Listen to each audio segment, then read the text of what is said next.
Top WWE stars are now leaving the company after what many are calling a disaster under Triple H, and some of them are already being linked to AEW. This comes after a massive roster purge that shocked the entire locker room. But what really happened behind the scenes is where this story gets messy. WWE released roughly 25 talents on Friday, April 24, 2026, in a sweeping post-WrestleMania 42 roster reset that spanned the main roster, NXT, and WWE's developmental system, and included the entirety of the Wyatt Six faction.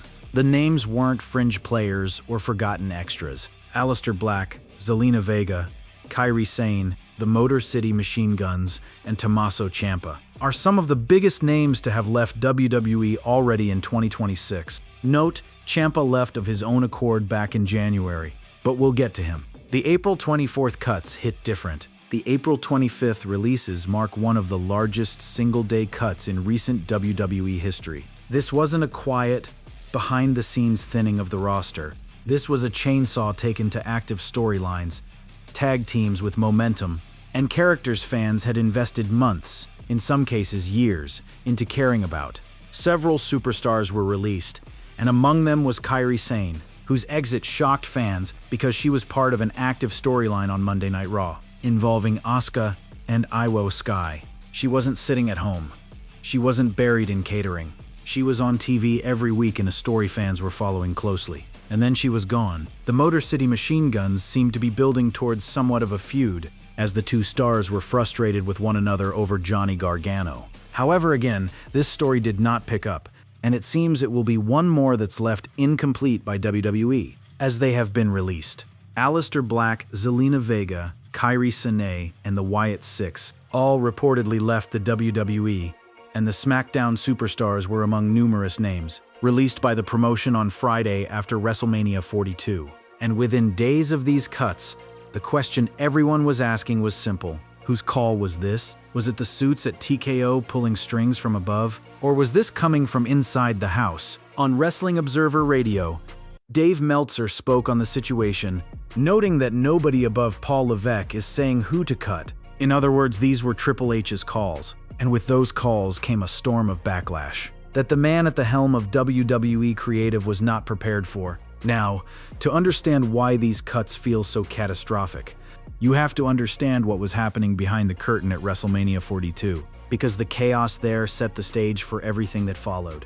WrestleMania 42, also promoted as WrestleMania Vegas, was a 2026 professional wrestling pay-per-view produced by WWE. It was the 42nd annual WrestleMania and took place as a two-night event on Saturday, April 18th and Sunday, April 19th, 2026, at Allegiant Stadium in Paradise, Nevada. It was supposed to be the crowning achievement of the year, the culmination of months of storylines, the night when everything pays off. Instead, what happened behind the scenes has been described in terms that wrestling fans haven't heard since the late 90s. Backstage chatter from WrestleMania 42 weekend painted a picture of heavy turbulence behind the scenes, with one description comparing the situation to a famously chaotic era in wrestling history. According to the latest Wrestling Observer newsletter, Dave Meltzer detailed the decision-making process around Cody Rhodes defeating Randy Orton in the Night 1 main event, noting the environment backstage on Saturday was described as like WCW. Like WCW. That is the last comparison any WWE employee wants to hear. WCW was the company that imploded under the weight of its own disorganization. The promotion, where creative decisions were made and unmade in the span of minutes, where nobody at the top could agree on anything. And now, multiple sources were drawing that exact parallel to the biggest show of Triple H's creative tenure. The problems began months before April. Things were lopsided in WWE's creative behind the scenes, with the company struggling to finalize storylines and matches, with only weeks left for WrestleMania 42. Although the main events were eventually in place, this was unprecedented, as WrestleMania matches are usually planned and locked in well in advance every season, and it was left very late this year. Reports stated that backstage patience was wearing thin, as creative plans continued to shift, and even main event level WWE superstars were unsure of what they would be doing at WrestleMania. Imagine being a top-tier WWE star and not knowing in February what match you're having in April at the biggest show of the year. That kind of uncertainty doesn't just frustrate talent, it erodes confidence in the person running the ship. The frequent changes reportedly led to internal criticism of Paul Levesque, with some comparisons being made to the last-minute creative shifts that defined the final years of the Vince McMahon era. The very thing Triple H was supposed to fix.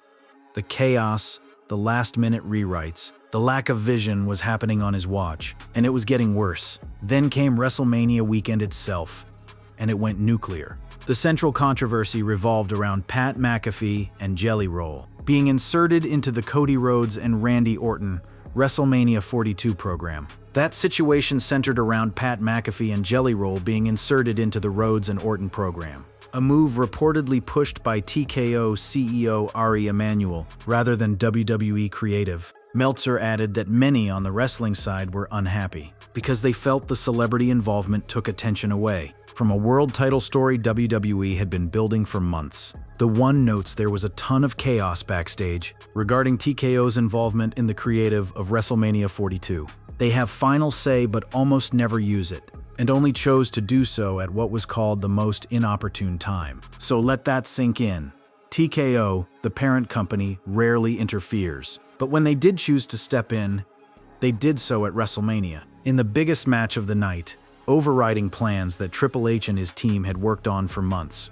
The result was described by insiders as pandemonium. Those in the know confirmed the chaos, even saying it was like WCW, and the belief in WWE was that McAfee didn't like the negativity of the fans. Not the heel heat, but the negativity, plus even worse, the negativity of the angle from so much of the talent. Randy Orton was originally going to win the title, and then McAfee backed out and everything had to be changed around. Night One's internal reception wasn't much better. The internal reception to Night One, specifically from an in-ring standpoint, was said to be underwhelming among several staff members. One consistent point of frustration reportedly centered around the frequency of advertisements, which many felt cut into match time and disrupted the flow of the show. This was the environment in which Triple H then had to make roster decisions 1 week later. 25 people. Active storylines abandoned. Fan-favorite characters wiped off the board. The releases stung, but the real outrage was about what those releases meant for on-screen stories that fans had been following. Triple H's era was built on a promise that storylines would be treated with care, that long-term booking would replace Vince McMahon-era chaos, that characters would be given arcs that mattered. The April 2026 cuts shattered that promise for several key names. Let's start with the most emotionally charged one, the Wyatt Six. The entire Wyatt Six faction was dissolved with the releases of all 5 members.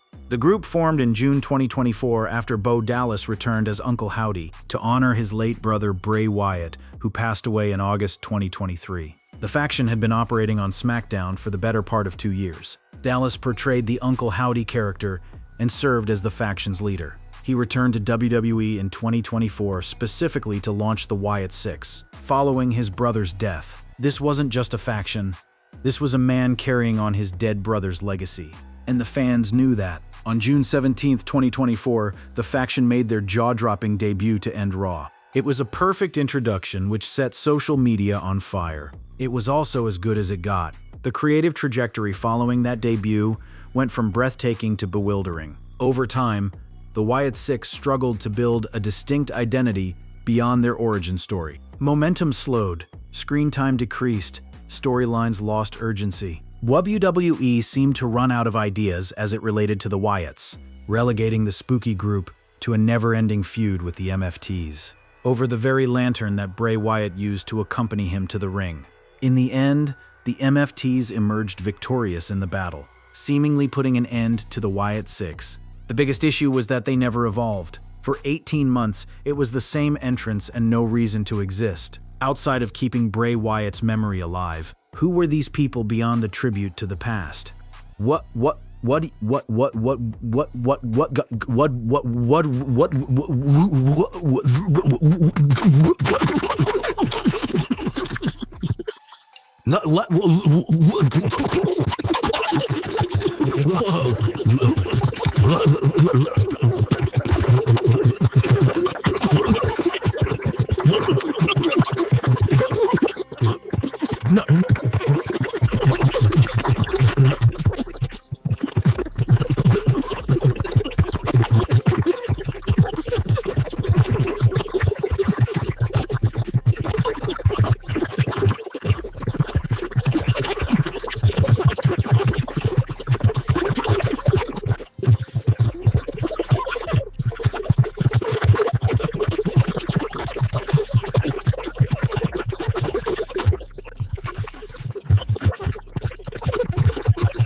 Then there was Kairi Sane. Sane returned to WWE at Crown Jewel 2023 after a stint in Stardom and NJPW, where she became the inaugural IWGP Women's Champion. Back in WWE, she reunited with Asuka as the Kabuki Warriors and won the WWE Women's Tag Team Championship for a third time. The duo lost the titles to Rhea Ripley and Io Sky. On the January 5, 2026 episode of Raw, Sane was in the middle of a storyline with Io Sky and Asuka that did not make the WrestleMania 42 card. WWE spent months building a compelling slow-burn dynamic, centered on Asuka's psychological bullying of Kairi Sane, and then they cut her mid-story. The biggest dilemma is the absence of Sane from the entire picture, as she was a pivotal part of this storyline. The Motor City Machine Guns, Alex Shelley and Chris Sabin, tell a similar story. The Motor City Machine Guns signed with WWE in September 2024, debuted on SmackDown on October 18th, and won the WWE Tag Team Championship in just their second week on the job. They lost the titles to DIY in December 2024.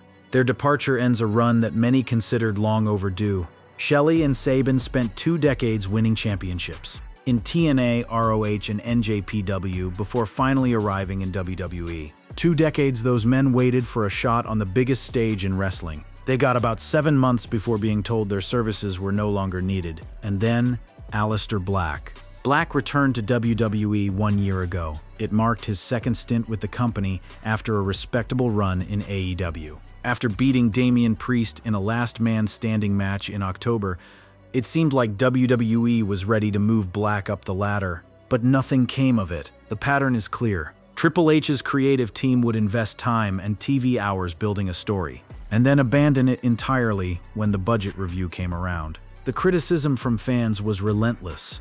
Triple H is notably feeling a lot of pressure following the latest slew of talent releases. On April 24, 2026, the latest round of exits chopped several popular faces from the roster, which has received sharp criticism from WWE fans. Not every departure from WWE was a firing. Some of the most significant losses for the company came from talent who simply chose to leave. And no departure in 2026 illustrates the growing dissatisfaction with Triple H's creative direction more than Tommaso Ciampa. Tommaso Ciampa isn't so much a WWE release, as Ciampa opted against re-signing with the market leader. The former 2-time NXT champion and 2-time WWE Tag Team champion decided to bring an end to his 10-year run with WWE, announcing on the 21st of January that he had decided to walk away from the company. Why would a man leave the highest-paying wrestling company in the world? As the Psycho Killer has since revealed in subsequent interviews, he'd grown frustrated in WWE, particularly by fans talking about how Tommaso had peaked during the glory days of NXT Black and Gold. For the veteran, he felt that the 2026 Tommaso Ciampa was far better in every single way than that younger version, and he wanted to be afforded the chance to show that elsewhere rather than re-sign with WWE and likely be featured in the exact same spot for the next however many years of that new contract. He didn't want the safe bet. He didn't want to re-sign, collect his check, and sit in the same spot on the card for another 3 or 4 years while the creative team figured out what to do with him. He wanted more. In an interview with CBS Sports, Ciampa laid it bare. For the last 6 months, I've had a foot out the door. It was one of those things. Do you bet on yourself? See this through and see if you were right? Or do you stay put and take the safe bet? He said, I have a 7-year-old. I want her to know that you get one life. You get one career. You get one chance at this. You don't want to leave it with what if. That was the final determining factor. So where did he go?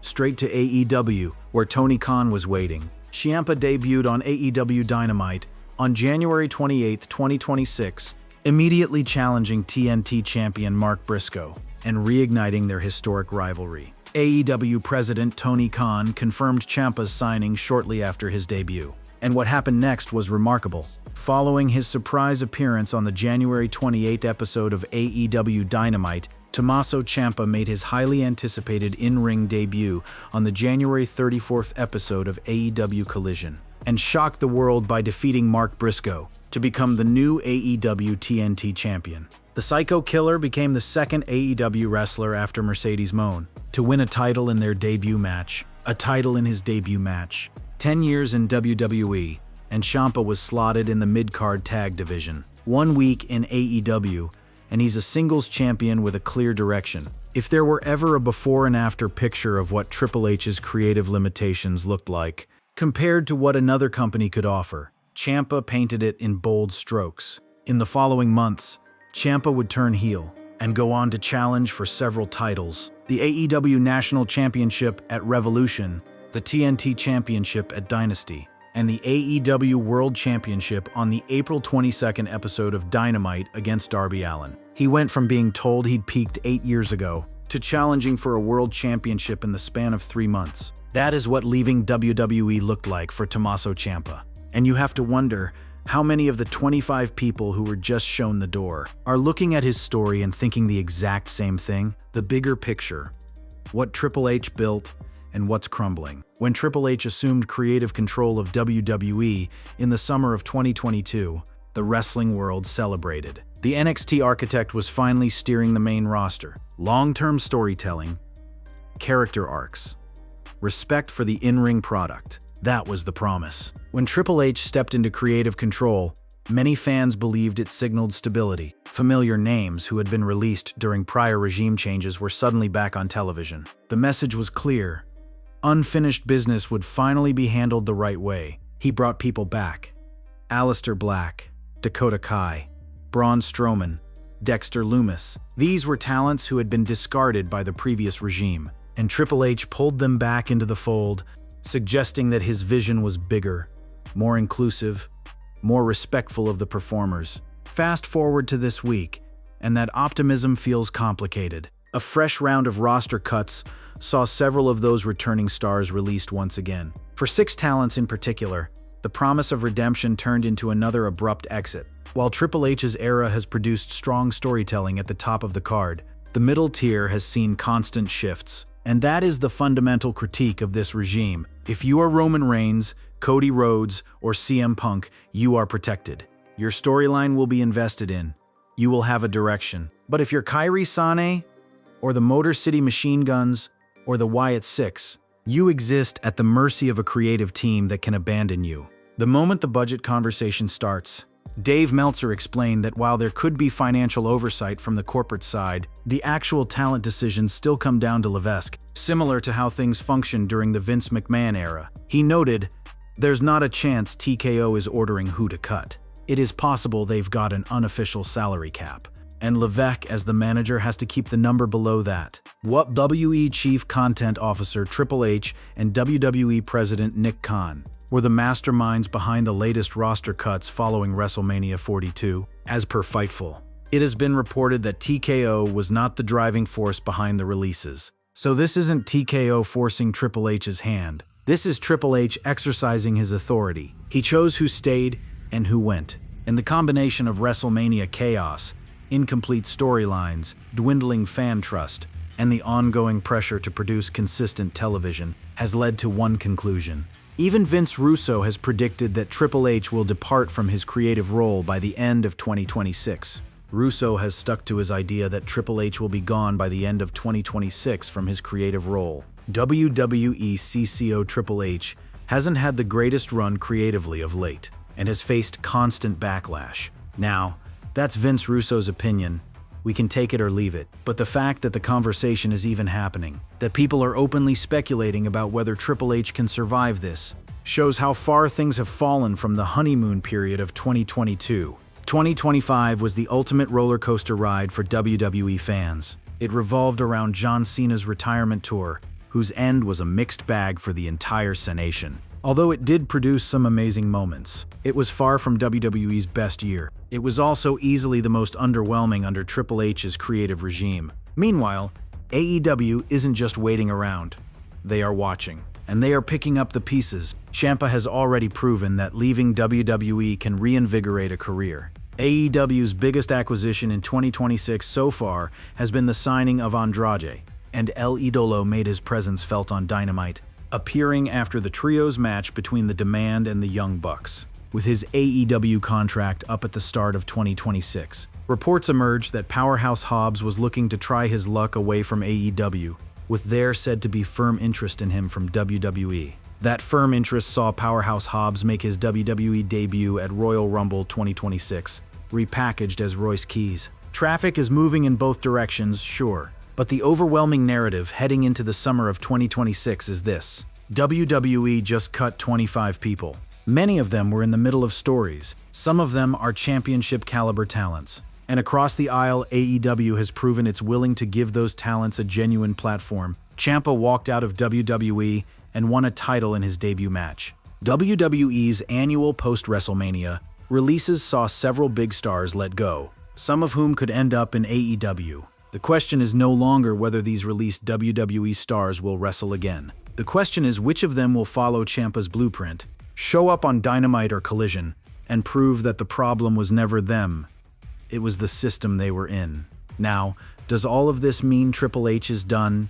Not necessarily. During the same town hall meeting, WWE President Nick Khan defended Chief Content Officer Paul Triple H Levesque from criticism. Levesque received about WrestleMania 42 and the build to it, and the meeting also brought news of Triple H's new WWE contract. He's been given a vote of confidence, publicly at least, but confidence from the corporate office and confidence from the wrestlers who work under you are two very different things. Several wrestlers in the current roster have a lot of respect for Triple H, especially the ones who were developed by WWE on the NXT brand. Despite this, the tough decisions that the game has had to make as the CCO of the company have brought in a lot of stress. The wrestling industry in 2026 is not what it was even 3 years ago. Talent has options. AEW exists as a genuine alternative. The independent scene is thriving. Japan is always there, and when WWE cuts 25 people in a single day, right after a WrestleMania described as WCW-like chaos, those 25 people don't disappear. They go somewhere else. They tell their story somewhere else, and they remind the world that the one place that let them go might have made a mistake. That's the disaster Triple H is dealing with, and it's only getting started.